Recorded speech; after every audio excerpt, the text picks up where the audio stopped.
जय हिंद। आशा करता हूँ आप सब अच्छे होंगे। मेरा नाम सौरभ राज है और आज हम हिस्ट्री क्लास 6 एनसीईआरटी करेंगे।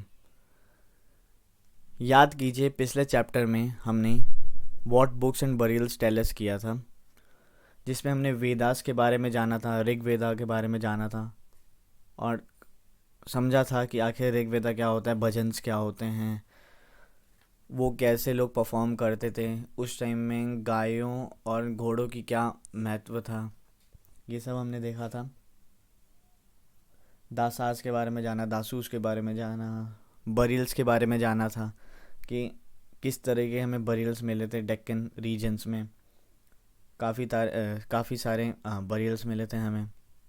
मेगालिथ टर्म याद रखिएगा, मेगालिथ जो बरियल्स थे, दफनाया जाता था, फिर उनके चारों तरफ मेगालिथ लगा दिए, बड़े बड़े चट्टान लगा दिए जाते थे। पॉलिटिकल लाइफ उनकी हमने देखी थी कि वेदास में ये भी था कि पॉलिटिकल लाइफ हमने उनकी देखी। तो अब हम हिस्ट्री में नेक्स्ट चैप्टर करने वाले हैं, जिसमें पिछले चैप्टर में आपने कुछ टर्म सुने थे, वो आगे आएंगे। आइए फिर शुरू करते हैं। Chapter number 5, kingdoms, Kings and an early Republic. इस चैप्टर में हम पढ़ेंगे कुछ किंगडम्स के बारे में। किंगडम्स, उनके स्पेसिफिकेशंस, फीचर्स, जनपदास, महाजनपदास कैसे फॉर्म हुए, लोग राजा कैसे सेक्रीफाइस करते थे, एंड वर्ना सिस्टम को हम देखेंगे। टैक्सेशन आ चुकी थी, ठीक है। तो चैप्टर नंबर 5 हम शुरू कर रहे हैं, kingdoms, Kings and an early Republic. Kingdoms आप देख सकते हैं इस इमेज में। चलिए फिर शुरू करते हैं। How some men became rulers, ये फर्स्ट टॉपिक है कि how some men became rulers, कुछ लोग रूलर्स कैसे बने। याद कीजिए, पिछले चैप्टर में हमने जना समझा था, जना शब्द समझा था कि कुछ लोग होते थे। जना मतलब लोग, आम लोग या पीपल्स, लोग समझ लीजिए उस जगह के। वो लोग एक पर्टिकुलर बंदे को जन को चूज़ करते थे और उसे अपना रूलर बनाते थे। उनके पास कोई आर्मी नहीं होती थी, कोई टैक्सेशन वो नहीं कलेक्ट करते थे, एंड कोई उनके पास किंगडम या महल वहल नहीं होता था। पर क्या हुआ, 3,000 साल पहले, आज से लगभग, मतलब लेटर वैदिक पीरियड में, जब अर्ली वैदिक ख़त्म हो चुका था और लेटर वैदिक पीरियड की शुरुआत हो गई थी, तब ऐसा हुआ कि चेंजेस आने लग गए। कैसे चेंजेस आने लग गए? राजा के चुनाव में चेंजेस आने लग गए। Some man now became recognised as rajas by performing big sacrifices. राजा कैसे बनने लग गए लोग? बड़े बड़े सेक्रीफाइस, यानी सेक्रीफाइस यहाँ पे मतलब है यज्ञ करके। यज्ञ भी कैसे? द अश्वमेध और horse sacrifice was one such ritual, अश्वमेध यज्ञ करके। अश्वमेध यज्ञ का नाम आपने शायद रामायण में भी सुना होगा। अश्वमेध यज्ञ वो होता है कि राजा अपने घोड़े को छोड़ देता है कि जाओ तुम, जितनी दूर तक घोड़ा जाएगा वो इलाका मेरा होगा। उस बीच अगर किसी किंगडम का या कोई भी इन रूलर उसे पकड़ लेता है तो उसे उस राजा से युद्ध करना होता है। अगर वो राजा जीत गया तो उसके लैंड पे भी उस राजा का अधिकार हो जाता है। अश्वमेध यज्ञ आपने देखा था रामायण में, जब लव कुश पकड़ लेते थे श्री राम का घोड़ा। तो अश्वमेध यज्ञ इस प्रकार परफॉर्म किया जाता है। ये one of the most important sacrifices में था उस टाइम पे, आज से लगभग 3,000 साल पहले या लगभग 1500 BC के आसपास, बिफोर क्राइस्ट समझ लीजिए। A horse was let loose to wander freely and it was guarded by the raja's men, ठीक है, गार्ड किया जाता है। If the horse wandered into the kingdom of other rajas and they stopped it they had to fight. मैंने आपको बताया कि अगर कुछ लोग लेके जाते तो हॉर्स जाता था, अगर किसी किंगडम में जाने के बाद कोई राजा इसे पकड़ ले तो उसे उस राजा से युद्ध करना पड़ता था। If they allowed the horse to pass it meant that they accepted that the raja who wanted to perform the sacrifice was stronger than them. अगर वो इस हॉर्स को जाने देते थे तो वो एक्सेप्ट कर लेते थे कि जिस राजा का ये घोड़ा है वो उससे भी ज़्यादा ताकतवर है, ठीक है। These rajas were then invited to the sacrifice, उन राजाओं को फिर इन सेक्रीफाइसेस पे बुलाया जाता था, which was performed by specially trend priest. ये यज्ञ वही लोग करते थे जो ट्रेंड होते थे उस चीज़ में, यानी ब्राह्मण समझ लीजिए, ब्राह्मण प्रीस्ट मतलब ब्राह्मण जो वेल ट्रेंड होते थे। Who were rewarded with gifts, यज्ञ के बाद उन्हें बहुत सारे गिफ्ट्स मिलते थे, माल। The Raja who organized the sacrifice was recognized as being very powerful and all those who came brought gifts for him। जो राजा होता था वो ये जो यज्ञ करता था वो सबसे पावरफुल माना जाता था, एंड बाकी जो राजाज होते थे वो इसके लिए गिफ्ट लाया करते थे। जो राजा होता था एक सेंट्रल फिगर होता था इस रिचुअल्स में, इन सभी यज्ञों में राजा एक सेंट्रल फिगर होता था। आइए चलिए आगे चलते हैं। अब हम इस चैप्टर में आगे देखेंगे वर्णास सिस्टम। आखिर वर्णास थे क्या? वर्णास वही, इसी के चलते, इसी की वजह से हमारे जो लेटर वैदिक पीरियड में वर्णास जब आए थे तो तब से ही हमारी कंट्री में कास्ट सिस्टम चला आता आ रहा है।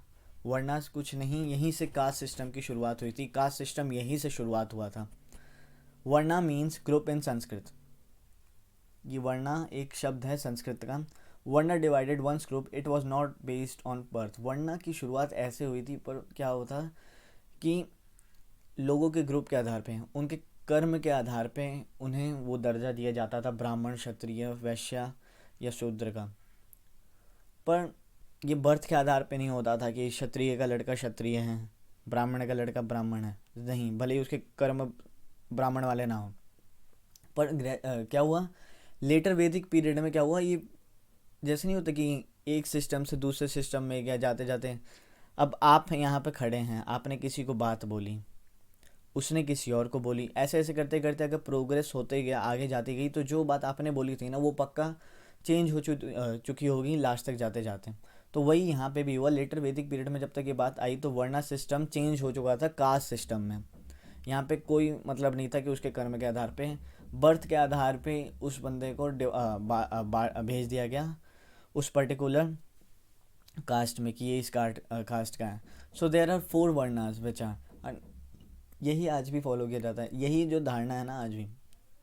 शहरों की बात तो नहीं करूँगा, गांव बहुत सारे में ब्राह्मण को ब्राह्मण है, क्षत्रिय क्षत्रिय हैं, भले उसके कर्म नहीं हो क्षत्रिय वाले हैं, ब्राह्मण के कर्म ब्राह्मण वाले ना हो, पर चेंज हुआ था। जबकि इसका उद्देश्य वर्णास का ऐसा बिल्कुल भी नहीं था कि इसे बर्थ के बेसिस पे बांटा जाए किसी भी इंसान को। So there are 4 varnas which are, 4 तरीके के वर्णास थे। आइए हम आगे देखते हैं। ब्राह्मण्स, ब्राह्मण्स वो होते थे जो स्टडी एंड टीच, जो खुद पढ़ते थे एंड वेदास को पढ़ाते थे। ये परफॉर्म करते थे सेक्रीफाइसेस और यज्ञ वगैरह कराते थे। क्षत्रियस वो होते थे the rulers, fight battles and protect the people, perform sacrifices. ये रूलर्स होते थे क्षत्रिय, ये बैटल्स लड़ते थे, लोगों को प्रोटेक्ट करते थे, एंड सेक्रीफाइसेस यानी यज्ञ करते थे। ब्राह्मण्स करवाते थे एंड ये यज्ञ क्षत्रियस करते थे। Vaishyas, they are farmers, herders and traders. Vaishyas होते थे फार्मर्स, ट्रेडर्स, हर्डर्स होते थे, ये व्यापारी होते थे ज़्यादातर। Shudra, who had to serve to all the others and not allowed to study Veda. शूद्र वो होते थे जो इन सब की सेवा करते थे, छोटे मोटे काम करते, छोटे मोटे जो जितने छोटे काम होते थे वो शूद्र करते थे, एंड इनको बिल्कुल भी इजाज़त नहीं थी वेदास पढ़ने की। समझे आप, इनको इजाज़त नहीं थी वेदास पढ़ने की। तो ये रहे ये ब्राह्मण, क्षत्रिय, वैश्य, शूद्र। जैसे मैंने आपको बताया ब्राह्मण जो वेदास पढ़ते थे एंड वेदास पढ़ाते भी थे, दोनों इनका काम था, ये यज्ञ परफॉर्म करते थे। क्षत्रिय जो रूलर होते थे, लोगों की रक्षा करते थे एंड यज्ञ करते थे। वैश्य जो व्यापार करते थे, फार्मर्स होते थे, हर्डर्स होते थे, एंड शूद्र जो इन तीनों के काम करते थे। इन तीनों के काम ये करते थे, छोटे मोटे काम करने लग गए। समझ सकते हैं छोटे मोटे काम से मैं किससे मतलब समझ रहा हूँ। और ये भी देखिए, मेरा किसी की भावनाओं को हानि पहुँचाने का कोई मतलब नहीं है, पर जब हम रास्ते में देखते होंगे,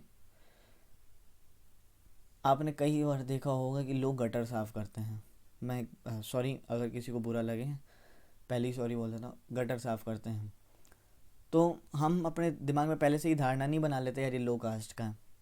बना लेते हैं, बिल्कुल बना लेते हैं, क्योंकि ये चलते आ रहा है।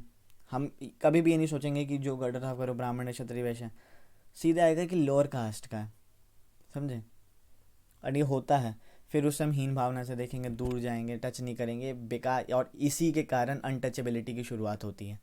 अनटचेबिलिटी यहीं से शुरुआत हुई थी इनकी, इन्हीं के कारण कि वो छोटे हैं। और ये काफ़ी साल तक अनटचेबिलिटी चली थी, जब तक अपने भीमराव अम्बेडकर साहब नहीं आए थे। बैंड बज चुकी थी इंसानों की, हम तो सोच भी नहीं सकते। अब आपको जैसे मैंने पिछले क्लास में शायद सिविक्स में मैंने अपार्थाइड पढ़ाया था, सोचिए वैसा सा हो गया था।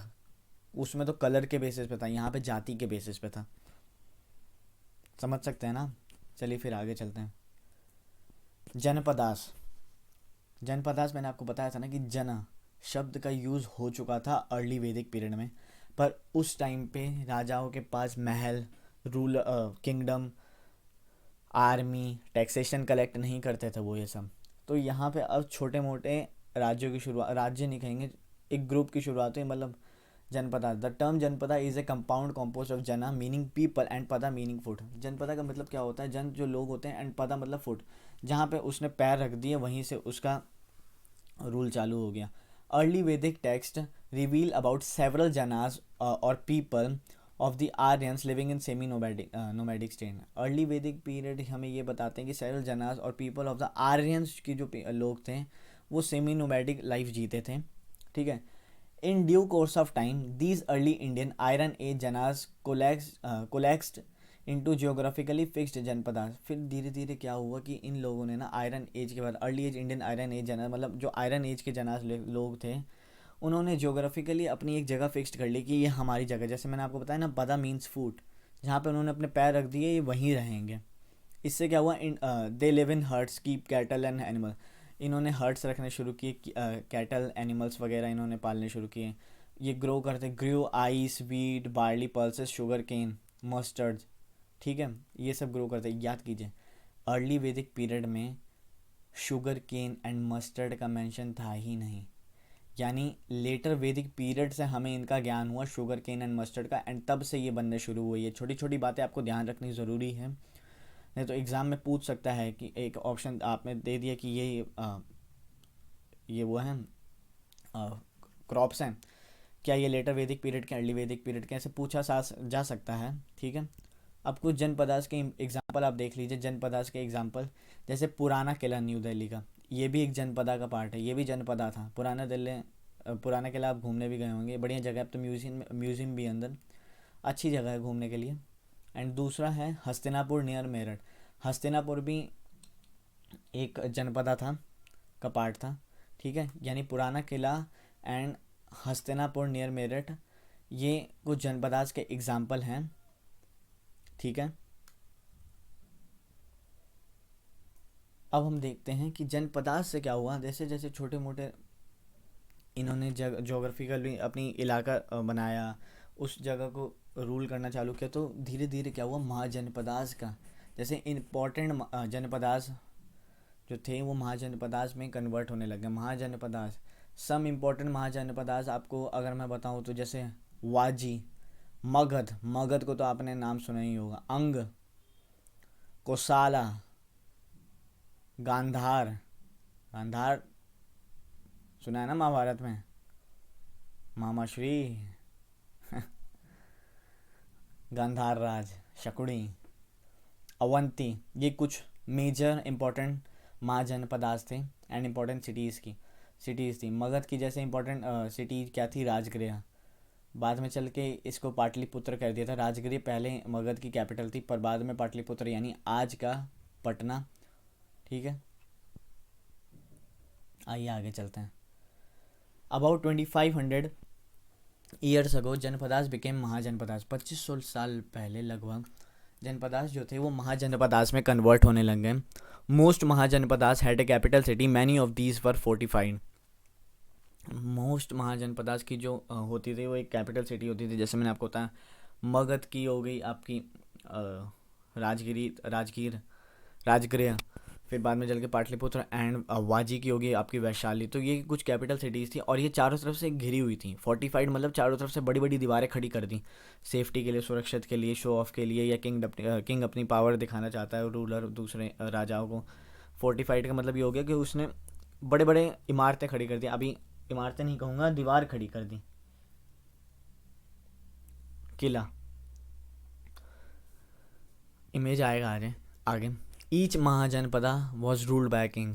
हर महाजनपदा को एक किंग रूल करता था। The new rajas now began maintaining army. इस टाइम पे महाजनपदाज ने क्या किया, आर्मीज बिल्ड करनी शुरू की। सोल्जर्स को पेड करते थे regular salaries and they maintained by the king through out the year. पूरे साल उन्हें सैलरी देते थे और उन्हें मेंटेन करके चलते थे अपने सोल्जर्स को या अपनी आर्मी को। The political organization of the mahajanapadas The political organization of the Mahajanpadas was organized into two forms: monarchy and republican. Monarchy and republican system दो तरीके के पॉलिटिकल ऑर्गेनाइजेशन थे। जैसे in monarchy king was head of state. Monarchy में क्या होता था, king head होता था, जैसे example Magadha. And in a republican system state was ruled by an elected chief called Ganapat. Mallas was example. State खुद चूज करता था, इलेक्ट करता था किसी को भी, एंड फिर वो रूल करता था। मालाज इसका एग्जांपल है। फोर्टिफिकेशन ये आप देख सकते हैं, जो इसके पीछे पूरी कैपिटल सिटी है एंड इन्होंने बाहर से ऐसी बड़ी बड़ी दीवारें, मजबूत सी दीवारें बना दी। क्यों बना दी? लोगों की सुरक्षा के लिए हो सकता है ना, लोगों की सुरक्षा के लिए हो सकता है वो राजा अपना पावर दिखाना चाहता हो, बाहर शो ऑफ करना चाहता हो, बहुत चीज़ें हो सकती हैं, बिल्कुल हो सकती। तभी तो ऐसे राजा बड़े बड़े बनवाते थे दीवार। क्या होता था ना कि लोग डरते थे कि बाहर से कोई आके ना उन पे आक्रमण ना कर दे, तो इस कारण कैपिटल सिटीज़ में ज़्यादा प्रोटेक्शन होती थी एंड बड़े बड़े दीवार का निर्माण हो जाता था, और मजबूत दीवार। बाहुबली देखिए ना आपने, कैसे किंगडम के पीछे एकदम से दीवार खड़ी थी। कैपिटल, चलिए तो वो था, पर एक कैपिटल सिटी उससे काफ़ी ज़्यादा बड़ी होती थी। It is also likely that some rulers wanted to show the how they rich and powerful. वो अपनी कुछ वेल्थ दिखाते थे कि कितने अमीर हैं वो, कितने पावरफुल हैं वो। कुछ बड़ी बिल्डिंग्स बना दी, टॉल बना दी, impressive walls around their cities बना दी, दिखाते थे वेल्थ, पावर, ठीक है। एंड कुछ बनाते थे कि better control of the land, मतलब लोगों पे आसानी से उनका कंट्रोल हो, वहाँ के लोगों पे। तो इस वजह से फोर्टिफिकेशन वो करवाते थे। आगे चलते हैं, चलिए। टैक्सेशन सिस्टम आ गया था इस टाइम पे। अब जब राजा अपनी आर्मी मेंटेन कर रहा है, इतने सारे इंफ्रास्ट्रक्चर, मतलब फोर्टिफिकेशन करा रहा है, तो पैसे तो चाहिए होंगे। अरे पैसे ज़रूरी हैं, पहले भी पैसा ज़रूरी था, आज भी पैसे ज़रूरी हैं, पर क्यों, लाइफ जीनी है। पर पैसे कैसे कमाने हैं, मेहनत करनी है, तो मेहनत करते रहिए। चलिए फिर हम देखते हैं अपने टॉपिक पे, taxation. As mahajanapadas needed huge amount of money, they impose tax. Mahajanapadas को बहुत ज़्यादा अमाउंट में मनी चाहिए होती थी, तो इन्होंने टैक्सेस इम्पोज किए। Taxes on crops were most important. Crops पे जो टैक्स लगते थे तो सबसे ज़्यादा इंपॉर्टेंट थे। And 1/6 tax was fixed on crops. एक मतलब 1/6 जो टैक्स था वो फिक्स्ड कर दिया इन्होंने क्रॉप्स पे। There are taxes on crafts person as well. इन्होंने क्राफ्ट्स पर्सन पे भी टैक्स लगाए। Herders were also expected to pay taxes in the form of animals and animals produce. Herders को भी टैक्स पे करने पड़ते थे, या तो एनिमल्स देते थे या एनिमल्स के प्रोड्यूस देते थे, दूध, दही, छाछ, समझ लीजिए। There were also taxes on goods bought and sold through trade. Trade पे भी टैक्सेस लगते थे, जो बॉट एंड सोल्ड होते थे। महाजनपदास के जो किंग होते थे वो लगाते थे। For the hunters and gatherers had to give forest produce to raja. Hunters and gatherers जो थे वो राजा को फॉरेस्ट प्रोड्यूस भी देते थे। लकड़ी की ज़रूरत तो पड़ती थी, तो ये सब दिया जाता था, चंदन वगैरह देते थे, फल फ्रूट। एग्रीकल्चर सिस्टम इनका बहुत अच्छा हो गया। Agricultural system of mahajanapadas, two major changes were introduced in agriculture. One was the rapid use of the iron ploughshare. Iron ploughshare क्या होता था, हल जो होते थे ना, पहले आपने देखा था लेटर अर्ली वैदिक पीरियड में क्या था, या उससे भी पहले, जब हम हड़प्पन सिविलाइजेशन पे बात नहीं करेंगे, उसके बाद से ज़्यादा यूज़ हुआ था कि लोग ना, जो वहाँ पे लोग थे, जो हल के आयरन की जगह ना वुड के प्लगशेयर्स यूज़ करते थे। वुड का मतलब लकड़ी का जो बना हुआ हल होता था, उससे करते थे। यानी उसमें बहुत टाइम लगता था, बहुत ज़्यादा मेहनत लगती थी, एंड ठीक है, तो इस वजह से आयरन के हल बनाने शुरू हुए, एंड उससे जब जोता गया तब आसानी भी हुई, क्या बोलते हैं, वो जो लैंड था वो अच्छे से जोता भी गया, या ऐसा होता था। Second, people started transplanting paddy. Second क्या हुआ कि लोगों ने ट्रांसप्लांट करने शुरू कर दी पैडीज़ इन्होंने ट्रांसप्लांट करनी शुरू की, एक जगह से उठाया दूसरी जगह लगा दिया। मेहनत लगती थी, पर आसान तो नहीं कहेंगे, उसमें बहुत मेहनत लगती थी, पर यह चीज़ शुरू हुई। देख सकते हैं आप, इस तरीके के हल शुरू हुए, ये आयरन प्लक्शर एंड ये ट्रांसप्लांटिंग पैडी। आपने आई थिंक कभी ना कभी ये चीज़ देखी ही होगी, अगर देखी है तो बहुत बढ़िया, मैंने तो देखी है ऐसे लगाते हुए। ये एक जगह से उठाते थे दूसरी जगह लगा देते थे उसे, ठीक है।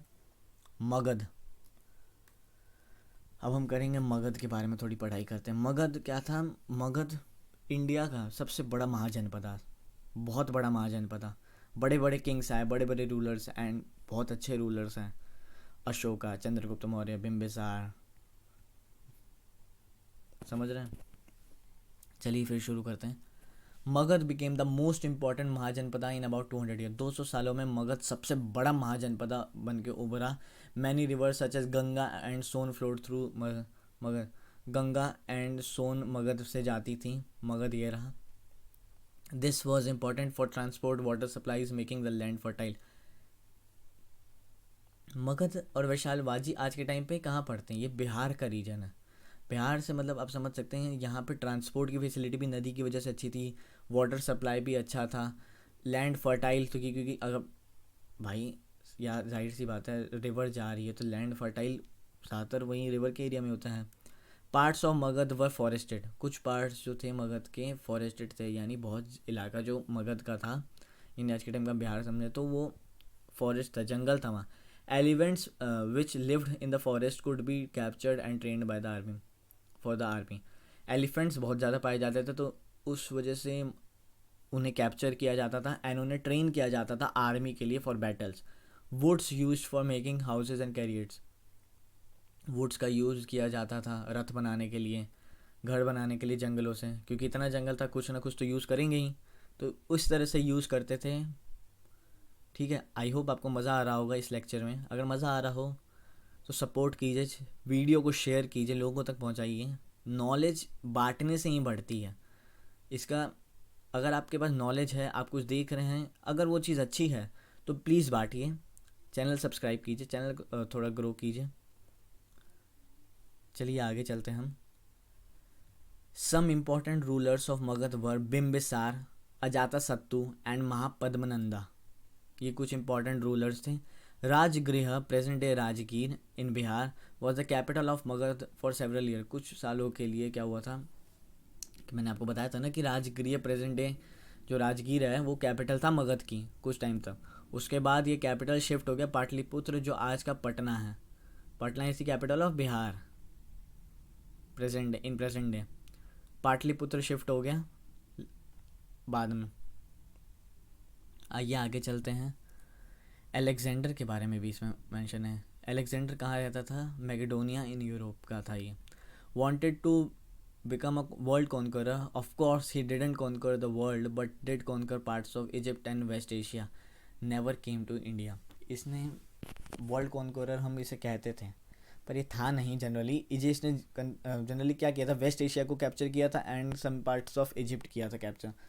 ये इंडिया आना चाहता था, इंडिया भी कैप्चर करना चाहता था, पर ये कभी आ नहीं पाया। क्यों नहीं आ पाया? इसकी देख बहुत वजह कारण होती। इंडस से वापस ही लौट गया था कहते थे। क्या होता, इनके जो सेना थी ना, या आर्मी के जो लोग थे, उनको पता चल गया कि यार यहाँ पे ना मगध एम्पायर से ही था, क्योंकि मगध उस टाइम पे इतना पावरफुल हो चुका था, तो जाहिर सी बात है कि वही जाते। तो क्या था कि हाथी जो थे ना, उनके पास, इनकी आर्मी के पास, अलेक्जेंडर की आर्मी के पास घूमते फिराते हैं, एक खबर पहुंच गई कि यहाँ के हाथियों को यूज़ करते हैं, हाथियों को बैटल में लाते हैं, इतने बड़े बड़े विशाल हाथी हैं, चढ़ जाएंगे तो बैंड बज जाएगी। तो इनकी आर्मी घबरा गई। इनकी आर्मी ने सीधे मना कर दिया, नहीं जाएंगे हम, पागल थोड़ी हैं, हाथी के नीचे पैर के आगे मरना है, नहीं जाएंगे। तो इनकी आर्मी ने ही मना कर दिया कि नहीं जाएंगे हम। आर्मी जब तैयार नहीं होता, राजा थोड़ी अकेले आएगा, भले जितना भी पावरफुल हो राजा हो। ठीक है, आप समझे। तो ये हुआ था अलेक्जेंडर कभी इंडिया नहीं आ सका। इसकी आर्मी की हालत बुरी हो गई थी हाथियों का नाम सुनते ही, कि यहाँ पे हाथियों को यूज़ किया जाता है, वो कैंसिल नहीं करेंगे हम लड़ाई, चलो वापस। तो इनकी आर्मी वापस चली गई थी, इसकी इनकी आर्मी ने साफ साफ मना कर दिया नहीं, तो इस वजह से इनकी कभी भी ये इंडिया नहीं आए। चलिए आगे चलते हैं। वाजी, जैसे मैंने आपको बताया था, वाजी एक दूसरा शहर था, मतलब महाजनपद था जो मगध के जस्ट ऊपर था, ये भी बिहार में ना। इसकी कैपिटल वैशाली थी, ये वैशाली भी बिहार में है। Vajji is under a different form of government known as gana और संघ। वाजी एक अलग तरीके की फॉर्म ऑफ गवर्नमेंट में था, जिसे हम गना और संघ कहते थे। गना क्या होता था, is use for a group that has many members. गना शब्द यूज़ होता था कि जो ग्रुप जहाँ पे बहुत सारे मेंबर्स हैं, एंड संघ मीन्स ऑर्गेनाइजेशन और एसोसिएशन। संघ मतलब होता था कि वो ऑर्गेनाइजेशन और एसोसिएशन, मतलब एक ग्रुप समझ लीजिए, एक ऑर्गेनाइजेशन में या एसोसिएशन में बहुत सारे लोग होते हैं ना, वैसा सा सिस्टम था। Both the Buddha and Mahavira belong to ganas और शुंगास। बोथ जो महावीरा एंड बुद्धा थे वो गानार्स और शुंगास से बिलोंग करते थे। यानी बुद्धिज़्म एंड जैनिज़्म की आप अगर बात करें तो वो यहीं से शुरू हुआ था, बिहार से ही हर चीज़ शुरू हुई। चलिए आगे चलते हैं। ये रहा कुछ इमेजेस हैं वाजी डायनेस्टी के, महाजनपदा के, ठीक है। इन गाना और sangha there were not one but many ruler. Gana और संघ में क्या होता था, एक रूलर नहीं होता था, बहुत सारे रूलर्स होते थे। Sometimes even when thousands of man rule together. कभी कभी क्या हुआ था, कभी कभी तो क्या हुआ था कि हज़ारों लोगों ने रूल किया था उसे। Each one was known as, सबको राजा की उपाधि दी गई थी, राजा ही सबको माना जाता था। These rajas perform rituals together, and वो सारे जितने भी 1000 2000 राजा थे वो एक साथ रिचुअल्स परफॉर्म करते थे, यज्ञ वगैरह करते थे। They also met in assemblies and decided what had to be done and how through discussion. एक असेंबली बनाई जाती थी, असेंबली में बना के बैठते थे, डिसाइड करते थे कि क्या करना है, क्या आगे के लिए करना है, कुछ डिस्कशन करना है अपनी सेटिविटी के लिए, तो करते थे। However women dasas and kammakaras could not participate in these assemblies. क्या हुआ था, वुमेन्स को यहाँ पे रिस्पेक्ट दी जाती थी, पर वुमेन एंड दासाज को क्या था कि इन असेंबलीज़ में पार्टिसिपेट करने का हक नहीं था। इनको इस असेंबलीज़ में पार्टिसिपेट करने का कोई हक नहीं था, बाकी इन्हें रिस्पेक्ट दी जाती थी। अब इसमें हम एक एनकाउंटर देखते हैं, अजातशत्रु एंड द वाजीज। क्या हुआ था अजातशत्रु को, क्या हुआ, this is an encounter of the Vajjis from the Digha Nikaya, a famous Buddhist book, ठीक है, which contains some of the speeches of the Buddha. These were written down in. Ajatashatru wanted to attack the Vajjis. Ajatashatru ने क्या सोचा, हम वाजीज को अटैक करेंगे। He sent his minister named Vassakara to the Buddha to get his advice on the matter. उसने बुद्धा के पास भेजा कि आपकी क्या राय है। तो Buddha asked whether the Vajjis met frequently in full assemblies. When he heard that they did, he replied that the Wajis would continue to prosper as long.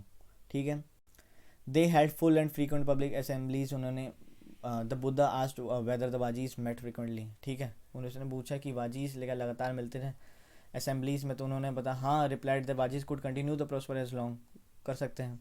They followed establish rules, उन्होंने रूल्स बनाए। They respected supported and listen to elders. Vajji women were not held by force और capture. Vajjis की women को कभी भी capture forcefully नहीं किया। Chaityas local shrines were maintain in both towns and villages. Chaityas local shrine जो थे उन्होंने मेंटेन की both towns and villages. Wise saints who follow different believes were respected and follow allowed to enter and leave the country freely. इन्हें allow कर दिया गया था कि आप कंट्री छोड़ भी सकते हैं फ्रीली। राजास और powerful kingdoms tried to conquer the sanghas. Rajas, बहुत सारे पावरफुल राजास ने कॉन्कर करने की कोशिश की थी संघास को, पर कोई भी उसे अचीव नहीं कर पाया। Nevertheless this lasted for a very long time till about 1500 years ago. मतलब बहुत सा टाइम तक चला, तब 500 AD या CE कह लीजिए, कॉमन एरा में, आज से 1500 साल पहले, when the last of the ganas और sanghas were conquered by Gupta ruler. जो लास्ट कुछ गानास और संघास थे उनको कॉन्कर्ड किया गया गुप्ता रूलर्स के द्वारा। तो यहाँ पे गुप्ता उससे पहले इनको कॉन्कर्ड नहीं किया गया था, ठीक है, गुप्ता रूलर्स ने इन्हें कॉन्कर्ड किया, सांगास एंड गानास को। तो चैप्टर यहीं फिनिश हुआ। आशा करता हूँ आपको ये चैप्टर अच्छा लगा होगा। अगर अच्छा लगा हो तो वीडियो को शेयर कीजिए, लेक्चर को फैलाइए, ज्ञान बांटने से ही बढ़ता है। इन्जॉय कीजिए लेक्चर को, सब्सक्राइब कीजिए। कमेंट सेक्शन में कुछ भी क्वेश्चन है तो पूछिए। वीडियो बताइए कैसा लगा, कैसा लगा। आने वाले कुछ लेक्चर्स और इम्पोर्टेंट होंगे, अब थोड़े अलग तरीके के लेक्चर्स होंगे, थोड़े लंबे होंगे। एंड अब मैं पता है क्या कर रहा हूँ, लेक्चर्स जो आएंगे मेरे ख्याल से अगले मंडे से हम जो ज्योग्राफी से लेक्चर करने शुरू करेंगे उसमें मैं थोड़ा डिटेल्ड में एक्सप्लेनेशन करूँगा।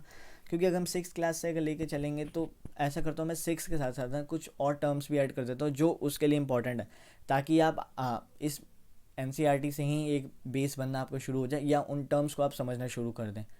तो ठीक है, शुरू करेंगे, जल्दी करेंगे। वीडियो को सब्सक्राइब लाइक कीजिए एंड चैनल सब्सक्राइब कीजिए प्लीज़। चैनल को सब्सक्राइब करना ज़रूरी है, बहुत से लोग वीडियो देखते हैं पर सब्सक्राइब नहीं करते हैं, प्लीज़ कीजिए, आपका सपोर्ट चाहिए, कीजिए। देखिए मैं सिंपल बोलूँगा, अगर आपको वीडियो अच्छी लगी है तो प्लीज़ कीजिए, नहीं लगी है तब तो आपकी मर्ज़ी है। पर अपना ध्यान रखिए, पढ़ाई कीजिए, मेहनत कीजिए, बुक्स पढ़िए, एक्सरसाइज कीजिए, ठीक है। घूमिए, ट्रैवलिंग पर अभी मत निकलिए, नहीं तो पता चले ट्रैवलिंग करने निकले हैं कुछ और ही लेके आइएगा। समझ रहे ना क्या लेके आने का मतलब वो कर रहा हूँ, पुलिस वाले डंडे से क्या करेंगे। अभी घर पे ही रहिए, ज़रूरत हो तभी निकलिए घर पे, घर से बाहर। कोरोना कंट्रोल में है, कंट्रोल में ज़रूर है पर ख़त्म नहीं हुआ है अभी, ठीक है। तो stay home, stay safe, subscribe कीजिए चैनल को। Bye bye, good bye, God bless you all.